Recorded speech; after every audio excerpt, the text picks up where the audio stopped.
आज आपण तहसील कार्यालय सिंदखेड राजा या ठिकाणी शेतकऱ्यांना कर्जमुक्ती मिळाली पाहिजे, सरसगट कर्जमुक्ती मिळाली पाहिजे, कुठलीही अट आणि शर्त यामध्ये असता कामा नये। खरं म्हणजे शासनाने जी कर्जमुक्ती जाहीर केली ही कर्जमुक्ती आहे की वन टाइम सेटलमेंट योजना आहे, अशा पद्धतीची शंका आमच्या मनामध्ये आज आहे।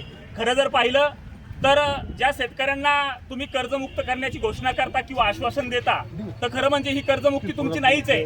त्याच्यामध्ये वेगवेगळे अतिशय जाचक अटी आपण लादलेल्या आहे, ह्या जाचक अटी रद्द झाल्या पाहिजेत आणि शेतकऱ्यांना कुठलीही अट आणि शर्त न ठेवता त्या ठिकाणी शेतकऱ्यांना कर्जमुक्ती तात्काळ मिळाली पाहिजे, ही आमची त्या ठिकाणची भावना आहे। जर अशी म्हणजे 2019 साली माननीय उद्धव साहेबांनी जशा पद्धतीनं कुठली अट आणि शर्त न ठेवता अशा पद्धतीची कर्जमुक्ती दिली होती, अगदी त्या धर्तीवर तशा पद्धतीने कर्जमुक्ती आम्हाला हवी आहे। आणि म्हणून आम्ही शिवसेना उद्धव बाळासाहेब ठाकरे या पक्षाच्या वतीनं सिंदखेड राजा तहसीलवर आज या ठिकाणी असा भव्य मोर्चा आणला होता।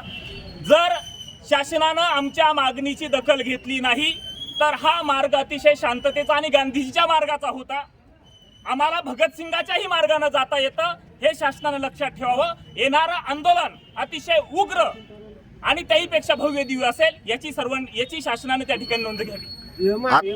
आता सध्या सिंदखेड राजा देऊळगाव लोणार तालुक्यामध्ये पीक विम्याचा प्रश्न प्रलंबित आहे, यावर आपली काय भूमिका आहे?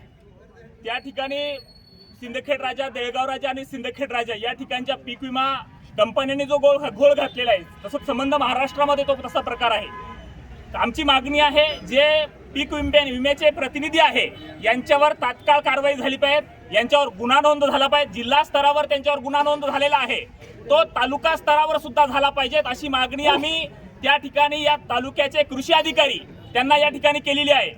जर या पीक विमा कंपनीचे जे अधिकारी आहेत, जे प्रतिनिधी आहेत, त्यांच्यावर जर असा गुन्हा दाखल झाला नाही तर येणाऱ्या काळामध्ये तालुका कृषी अधिकाऱ्यांना सुद्धा घेराव घालण्यात येईल, याची सुद्धा त्यांनी